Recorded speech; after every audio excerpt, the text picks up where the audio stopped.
Your Excellency, in conclusion, because you said you have no number, I want to invite you, Your Excellency, and I know the moderator of this church, St. Andrew's PCEA, may want to invite you because of the proximity to State House. But I want to invite you, Your Excellency, to another smaller congregation near State House, PCEA Kilaleshwa, that is came out of this church, PCEA St. Andrew's. Because this one, as you can see, Your Excellency, they have done well in building it. But Kilaleshwa PCEA, they're in the course of building that church, Your Excellency. And I want to invite you to join the congregation of PCEA Kilaleshwa, and you will be given a number there. And I'm sure the parish minister is here. And you will now fully be a member of our church. And we recognize your support for our church, and we thank you. With those many remarks, asanteni, and may God bless you as we begin the 24th General Assembly. Thank you. Our choir master, P.S. Rhodes.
I've also seen the former member of parliament for Odhaya, Mheshimiwa Mary Wambui. Your Excellency, let me, on behalf of our church, thank you most sincerely for creating time to come for this very important event in the PCEA calendar, the General Assembly and the inauguration of the moderator. Your Excellency, when the church leadership sent me to you, and I came and communicated the request from the church leadership, without hesitation, you directed that the matter be put in your diary, and you said you will be here and you will keep time, and for sure you are here at 10 a.m. Na inaonekana umeelewa sisi ni watu ya mtaratara. Sababu hiyo kuweka masaa ni mambo muhimu sana katika kanisa hili. Your Excellency, let me also in a very special way thank you for the enormous contribution that you have made in your leadership to this church. Indeed, you have been to most of our churches across the country where you have not only attended service but participated in development activities, purchasing of buses, building sanctuaries, and supporting our church in a very strong manner. We don't take it for granted. We appreciate your enormous contribution to this church. And now that you did that before you became president, now that you are president and you have a bigger mandate, a bit large facilitation, please continue supporting our church. And you are always welcome to this church at any one time. Your Excellency, most of our members, indeed, the greatest percentage, we prayed for you. And it's true, we also turned up early to cast a vote in your favor. And I want to say before my church that decision we made, we have no regret, because in a record 1.5 years, despite the fact that you found many challenges in this country, you have turned around our economy, and the economy has started showing great signs of recovery. The shilling has gained strength against the dollar. Fuel prices are coming down. Cost of unga has come down. And we are making significant progress. Ours as a church is to continue praying for you, is to continue supporting you. And it is good that I give an example to this church as to where the president is coming from. When he took over, he found a country deep into debt. And he had to take time to sort out the debt issues before he can begin real tangible development. Let me give the example of a parish that has a huge arrears in cess. You know, if you are a parish minister and the headquarters withdraw the parish minister because of non-payment of cess, and you are posted there, the first thing you do before you can begin any development in that parish is to figure out how to pay the cess. That is, I want to give you a very real example. That is the situation the president found in this country. Lazima angepigana na sesi kwanza, ndio anze kupanga kujenga vestry, si ndio? How he shall put tiles in the church, and how we even pay the parish minister. Lazima kwanza tulipe sesi kabla ya kulipa mshahara ya parish minister.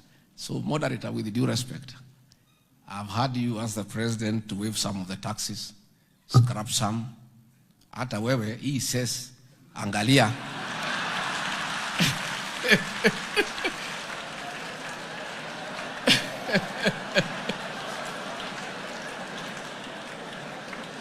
Si moderator ndiye anaitisha cess. Si ni yeye anaitisha cess.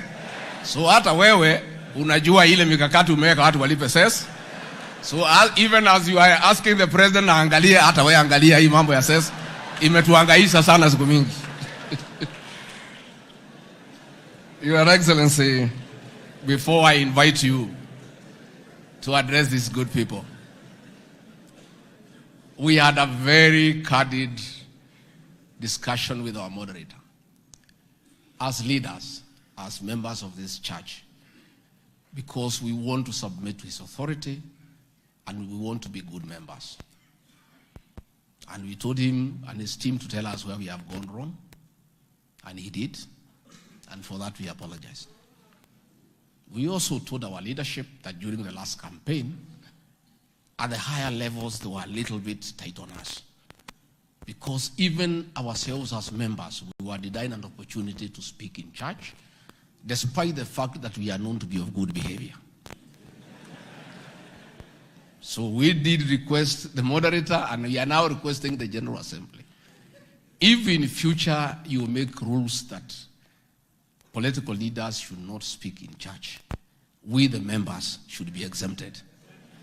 Because we are responsible people, and we come in our capacity as members. We were quite unhappy that we were denied an opportunity to build a church in Berere PCEA Church. We were quite unhappy because nobody should be denied an opportunity to build the Church of Christ, no matter what political happenings are going on in the country. And when we were there with the then Deputy President, we could not be allowed to go and build that church. Your Excellency, during our meeting, the leaders who were here committed, as a way of correcting that matter, all the people who are here, we shall raise funds to build that church to completion, and we shall invite you for the consecration ceremony, so that whatever you had wanted to do that day, you can come and do it. But we have a new beginning, and we are very happy, and we have said, moderator, we are available. Our doors are open. You are your members. Please give us instructions what you want us to do. The Honorable Alice Wahome already has instructions from the moderator to process title deeds for our churches. So whatever else you want us to do, we shall do. Finally, Your Excellency, let me take this opportunity to ask the parish ministers who are here and the elders as they go back home to join the President and the government in the war against drugs and substance abuse. The President, in his wisdom and being a devout Christian, has given very clear instructions to the rest of us who work under him, that he cannot agree when he is president, our children to be killed by poison disguised as alcohol. That war is on from our end, but we cannot win it alone. We want the support of our PCEA church. We want you to help to mentor our young people and to counsel them as well, and where you can, to join the government in creating rehabilitation centers so that we can save our dying population.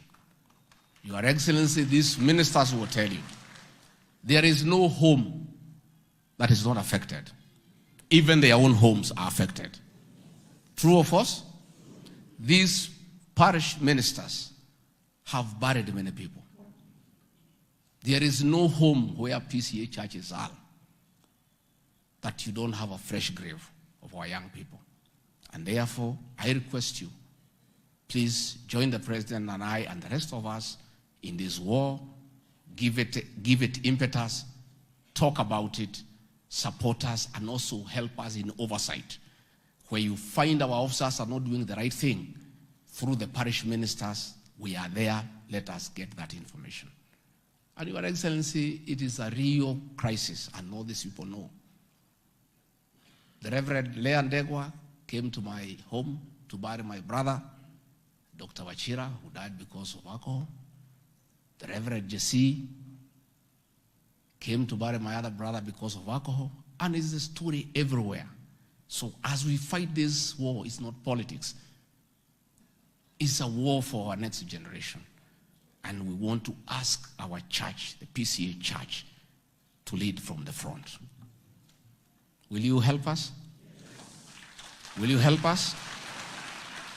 So, Rais, ndio nikualike, hii ni kanisa lako. Kuje, you like singing?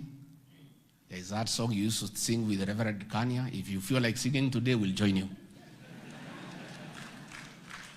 Gaiwama Kanya sindio?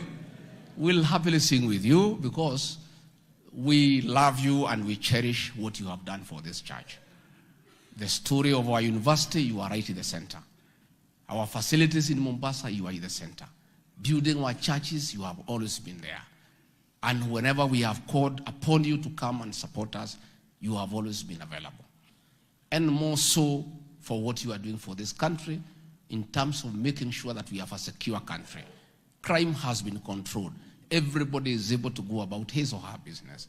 So us as a church, our work is to pray for you, is to support you, and is to make sure that we do whatever we can do to join you to succeed so that you can have economic transformation in this country and you can live a better country than you found when your time comes. Muko tayari tumkaribisha rais? Si akitaka kuimba ibe tutaimba na yeye? Si yako nyumbani hapa? Karibu Mheshimiwa Rais.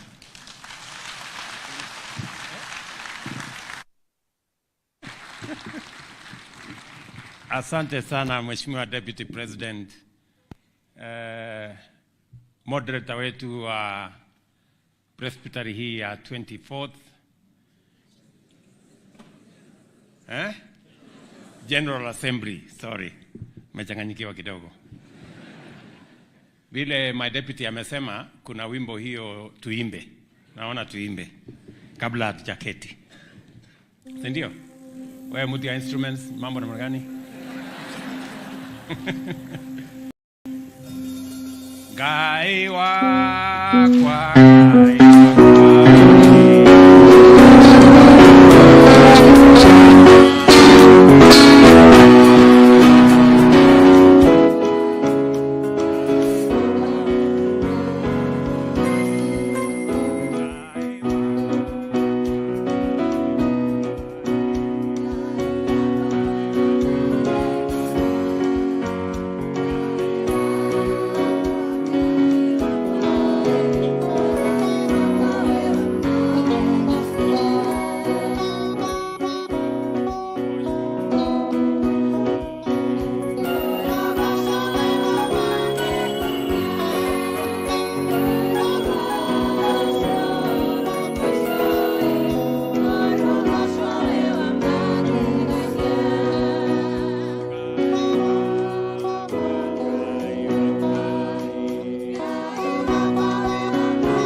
moderator wetu wa sasa na wale waliotutangulia, viongozi wote wa kanisa pamoja na waheshimiwa waliofika hapa. Kwanza na wasalimu katika jina la Bwana wetu Yesu Kristo. Hamjambo. Bwana asifiwe. Mimi kwanza nataka nimshukuru Mungu kwa kutupatia hii nafasi tufike leo katika mkutano huu wa muhimu wakati mnaanzisha General Assembly mpya ya 24. Nimefurahi sana kufuatilia vile mnafanya mambo yenu, na kweli I can confirm kwamba hii kanisa ni hiyo tunaambiwa ya mtaratara. Mmejipanga mambo yenu vizuri, na naamini ya kwamba kuna vile tunaweza kusoma hata na sisi kama wanasiasa, kama tunaweza kuendesha chama vile mnaendesha mambo yenu hapa, mambo yetu inaweza kwenda haraka sana. Pongezi kwa kazi ile mnafanya. Uhusiano vile imesemekana kati ya kanisa katika taifa letu la Kenya na serikali ni uhusiano wa muhimu, kwa sababu sote ni washirika katika kupeleka taifa letu la Kenya mbele. Ushirika wenu kwa masomo, ushirika wenu kwa matibabu ama kuendesha sehemu ya hospitali, ushirika wenu katika kuhamasisha wananchi na pia kuwatambua kama walipa ushuru katika taifa letu la Kenya. Mimi nataka niseme asante sana kwenu pia, kwa sababu nyinyi pia mnapiga kura kama wananchi wa taifa letu la Kenya. Mnaelewa Biblia inasema mashindano huamuliwa kwa kura. So it is biblical to vote because that is how the Bible knows that we make decisions. Na wacha nichukue nafasi hii kwa niaba yangu na timu yangu hii kubwa kuwaambia asante sana kwa kura zenu na kwa kutuombea. We don't take it for granted that at every opportunity you pray for us and you pray for our country. Na kama saa zingine mnaomba na hamjui kama maombi inafika, let me confirm to you. Maombi mnayoombea Mungu inafika. And we are standing here today because of the many prayers offered on our behalf of our nation. And vile neno la Mungu kwa Wagalatia 6 na 9 na 10 nasema, msichoke kutenda mema. Endelea kuombea taifa letu la Kenya. Na katika maombi yenu pia mumshukuru Mungu kwa yale mengi ametufanyia kama taifa. We have a peaceful nation. We have a progressive nation. We have a special nation. And we have a blessed nation called Kenya. Don't forget to thank God for Kenya. Kuna watu wengi wanatamani kuwa wananchi wa taifa letu la Kenya. Pengine sisi ambao we are citizens, we sometimes take it for granted. There are many countries who look for peace. There are many countries who look for progress. There are many countries who look for what we have. We must continuously thank God for a nation that He has given to us, a progressive, working nation that is truly blessed. Uhusiano wangu na kanisa la PCEA vile imesemekana hapa inatoka mbali, na mimi ni member wa kanisa hii. Hata kama sina namba, mimi ni Mkristo. Na hii namba nimeifanyia kazi, jameni munipatie. Kwa sababu nafikiri nimetimiza yale mambo mengine yote ambayo yanafaa Mkristo wa PCEA afanye. Hii namba tu kidogo ndio inaniepuka, sijui nitaona vile nitafanya. Pengine nitaweka mtaratara kidogo ndio nipate namba. Lakini hata na hivyo mimi nawatakia heri, hasa moderator, Secretary General na wale wote ambao mmepatiwa nafasi ya uongozi katika kanisa hii. It's a heavy responsibility. We will also pray for you so that you can lead this congregation and this church in a manner that is in line with the will of God.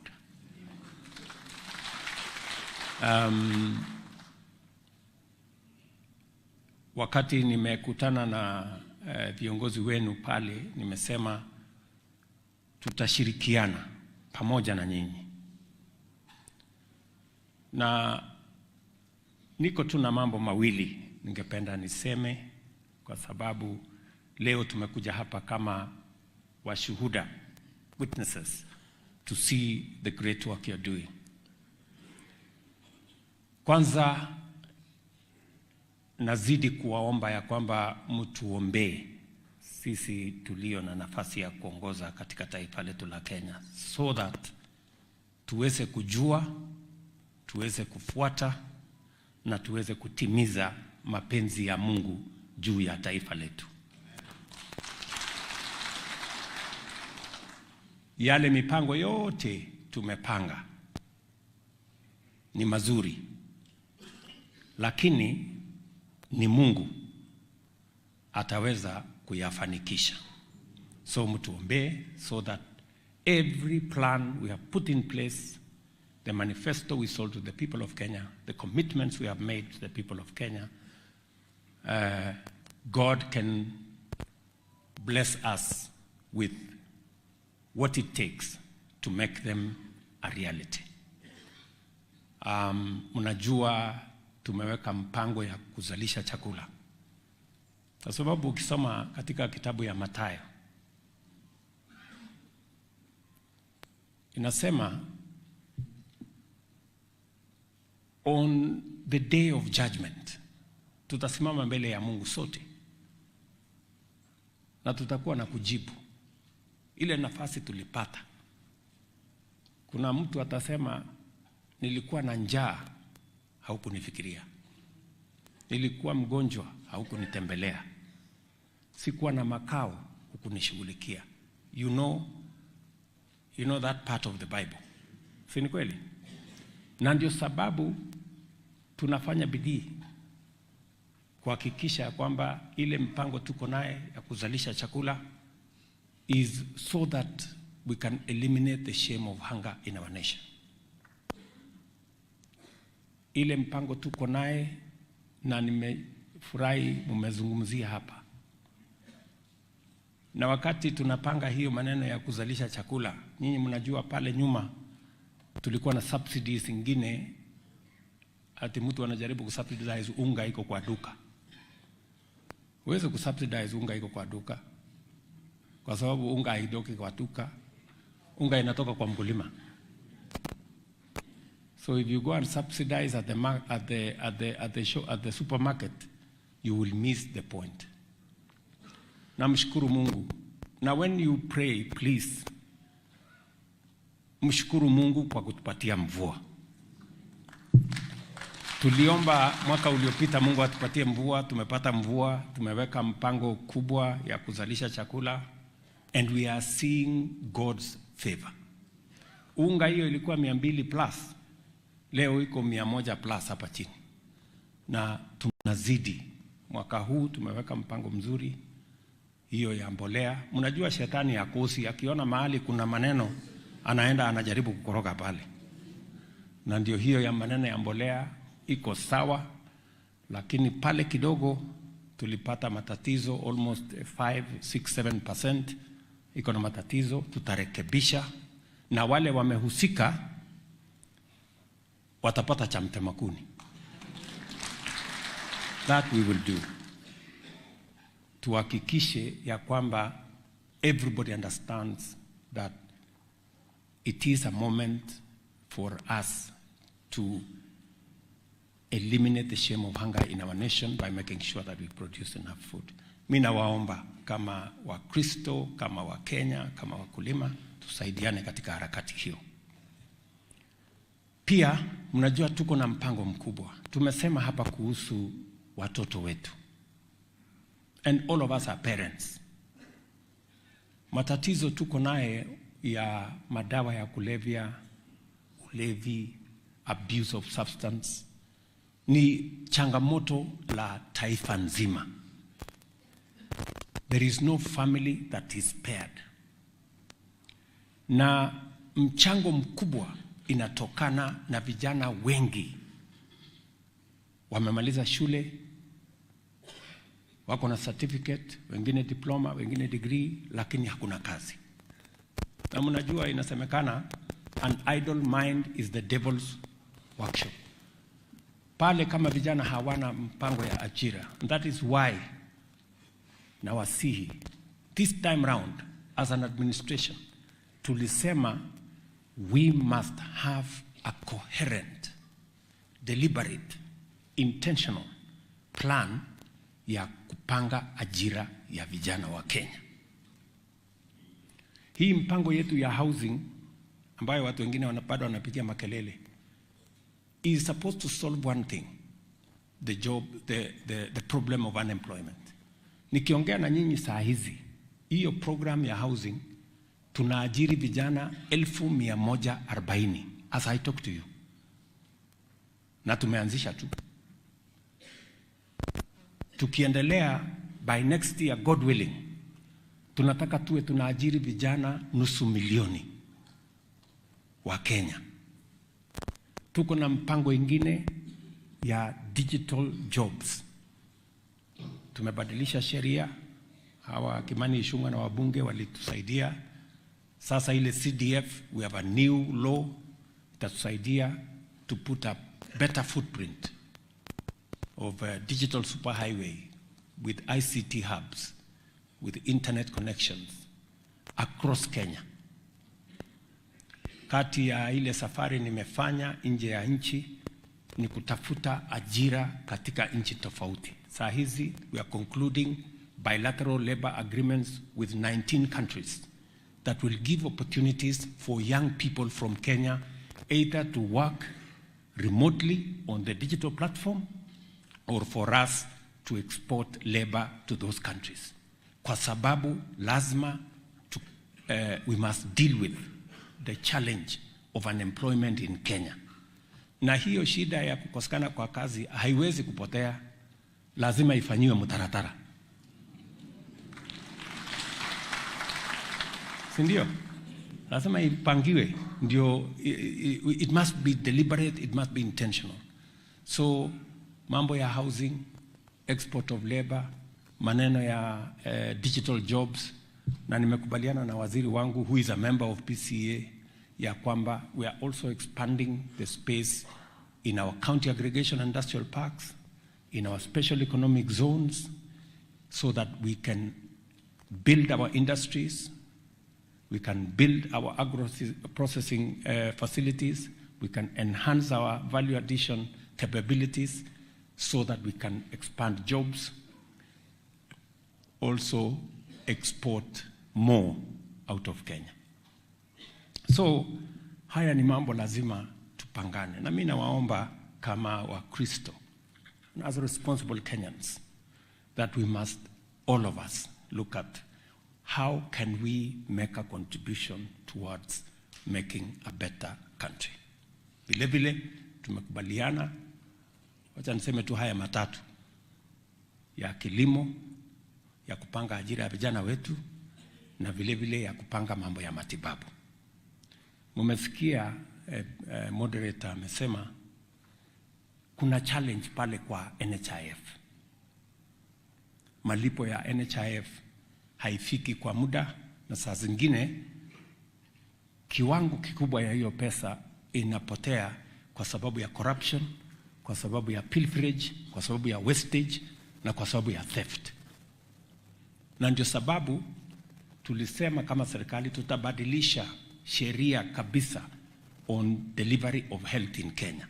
Na sasa tumepitisha sheria 4 mpya ambayo itatusaidia kuweka msingi thabiti, including a digital health bill that will bring all our health services into the digital platform so that we can eliminate the corrupt and we can eliminate those who steal from us. Hiyo mpango sasa itasuluhisha hiyo shida moderator amesema ya mahospitali yetu. So we are going to work together in that space. Ile mimi naomba nyinyi ni tushirikiane, ndio tuweze kutembea hii safari, na kama mahali kuna makosa mtatueleza, tutarekebisha. Mahali mnaweza kutusaidia kuhamasisha wananchi, tutashukuru, so that we can move all together. Mwisho, nimesikia pia vile askofu ama moderator wetu wamesema kuhusu mambo ya Kaisari. Na Biblia inasema ya Kaisari patia nani? Usikumbane na Kaisari. Ile ya Mungu patia Mungu. Mumesikia vile my deputy amesema, Mheshimiwa Rigathi.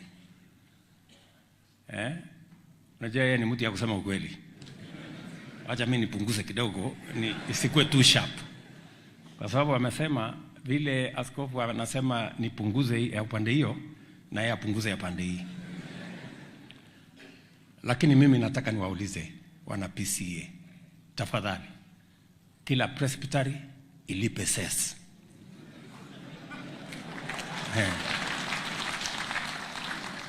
Ndio huyu moderator apate pesa ya kuendesha kanisa vizuri. Si ndio? ndio apate pesa ya kulipa hawa wafanyikazi wote, na tujenge kanisa, kwa sababu kujenga kanisa ndio mapenzi ya Mungu. Hata na pale bado tunahitaji pesa ya evangelism. Kuna watu hawajafikiwa na neno la Mungu. Hata ile matatizo ya banditry tuko naye kule West Pokot na sehemu nyingine Silale, tatizo kubwa is spiritual warfare. We want PCEA to send more missionaries into remote parts of Kenya, kwa sababu matatizo katika sehemu hiyo kati yake ni matatizo ya spiritual warfare, and we need a spiritual army to deal with it. Tunaweza kufanya ile tunaweza kufanya kama serikali na silaha na askari, lakini vita ya kiroho inatakikana jeshi la kiroho kwenda kupigana. So ile sasa mumeulizwa, please kila mtu achangie, ndio, kwa sababu Biblia inasema ya Mungu mpatie nani? Na wakati mnapatia Mungu ya Mungu, ile ya Kaisari pia tafadhali ni amri ya neno la Mungu, mpatie nani? Aweze kuendelea na mambo yake. Nasema hivyo kwa sababu neno la Mungu mkienda kusoma Proverbs 13:22 nasema, a good person leaves an inheritance to his children's children, and the wealth of sinners is stored up for the righteous. Ni mnanielewa? Tukiendelea vile tunaendelea, mkiniambia punguza hii, punguza hii, punguza hii, mkiniambia nipunguze hapa, ni kuniambia enda kopa madeni. Saa hizi katika Kenya madeni ndio hiyo iko mlima. Hata hiyo neno la Mungu linasema a good person leaves an inheritance. As we talk, hatuna inheritance, tuko na deni. Kuna mtu anaweza ati kubadilisha Biblia tuseme a good person leaves a debt. Si lazima tupange vile we leave an inheritance to the people of Kenya. Na ndio mimi nataka niwaambie, my responsibility kwa hii nafasi Mungu amenipatia niwe kiongozi wa Kenya ni kujaribu kiwango nitaweza kupunguza madeni ya taifa letu la Kenya, so that we can leave an inheritance for our future generations, not debt. That is my commitment. Tumeanza kupanga vizuri vile tutapunguza. Na unajua moderator amesema yeye hajakopa deni tangu aingie. Na nimempigia makofi sana wakati amesema hajakopa. Lakini sasa ile anapanga hapa ni mimi niendelee kukopa deni. Sasa hapo moderator utakuwa unanionea bwana. Vile wewe unajipanga kutokopa deni, hata mimi niko hapo kwa hiyo mpango. Tuwe na mtaratara moja. Ama namna gani? Si ndio? Tuwe na mpango moja. Mimi nakusii usikope madeni mingi kwa hii kanisa. Na mimi pia nitajakaza huko nipunguze ya pande ile. Na vile niliwaeleza, I know the challenge we have as a country, and also as a Christian, I know the challenge we have in church. When Moderator Gadanju came to my office a few years ago, when he was moderator of this church, tulikuja tukadiscuss mambo ya kanisa hapa, tukapanga vile tunaweza kupunguza madeni ambayo ilikuwa katika bank. Hata nikatafuta rafiki yangu mmoja nikamwambia tafadhali nunua hii plot, akalipa karibu $550,000 ndio tusaidie hii kanisa, iko na madeni mingi. Tukapanga. Nasikia bado iko matatizo kidogo. So na nimempatia yeye commitment. Vile nafanya bidii kulipa madeni ya Kenya, hata hii ya PCEA nitasaidia nyinyi tulipe. Si ndio? Bora tu mnisaidie hapo mahali ingine, mahali mahali mnajua. Hapo kwa maombi, si ndio? Na kazi hiyo ingine. So otherwise nimefurahi sana kuwa kati yenu, na asante sana kwa kuombea taifa letu la Kenya, na asante tena kwa kutuombea. Kazi hiyo ingine ambayo viongozi wamesema, sitangoja mkuje mupatikane karibu na State House, nitawapatia appointment mapema. Kwanza natamani hiyo maombi sana, mkuje nayo maombi. Hata hiyo ingine mtakuwa nayo, tutakuja tukubaliane. Na Mungu atatupatia neema ya kuweza kuzitatua, ndio tuweze kwenda mbele pamoja. So asanteni sana, Mwathani amurathime.